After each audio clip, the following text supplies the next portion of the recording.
Yuvasathi online form fill up করতে গেলে কি কি লাগবে বলে দিচ্ছি। প্রথমত লাগবে মোবাইল নাম্বার, যেটি মোবাইলে রিচার্জ থাকতে হবে বা অ্যাক্টিভ থাকতে হবে। কেন? পোর্টালে ঢুকতে গেলেই সেই মোবাইল নাম্বার দিয়ে ঢুকতে হচ্ছে এবং ওটিপি দিতে হচ্ছে। এবার আসি ডকুমেন্টস। ডকুমেন্টস কী কী লাগবে? প্রথমত হচ্ছে মাধ্যমিক অ্যাডমিট কার্ড, মাধ্যমিকের মার্কশিট, আধার কার্ড, ভোটার কার্ড, ব্যাংকের পাসবুক প্রথম পেজের, এসসি ওবিসি সার্টিফিকেট, হ্যাঁ, পাসপোর্ট সাইজ ফটো রিসেন্ট, ধরেন যে আপনি আজ থেকে 5 বছর আগে ছবি তুলেছিলেন, তখন চেহারা অন্য ছিল, এখন অন্যরকম আছে, ওইগুলো দিবেন না, রিসেন্ট ফটো দিবেন। এবং সিগনেচার, যে অ্যাপ্লিকেশনকারী হবে, হ্যাঁ, ধরেন যে আমি ফর্ম ফিল আপ করবো, তো আমি আমার সিগনেচার লাগবে, আমার ফটো লাগবে।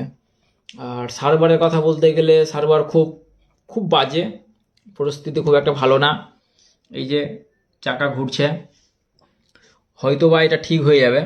ফর্ম ফিল আপের 3টা পার্ট রয়েছে। একটি পার্ট হচ্ছে বেসিক ডিটেলস, যেটা আপনাকে নিজের ডকুমেন্টসগুলো দিতে হবে, বাবা মায়ের নাম, নিজের নাম, মোবাইল নাম্বার, আধার নাম্বার, ঠিক আছে। তারপরে ডকুমেন্টস আপলোড, আমি এই পর্যন্ত করতে পেরেছি।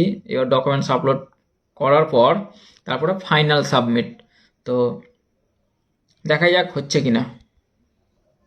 অবশ্যই সবাই করে নেবেন, টাকা পান আর না পান, ফর্ম ফিল আপ করে নেবেন।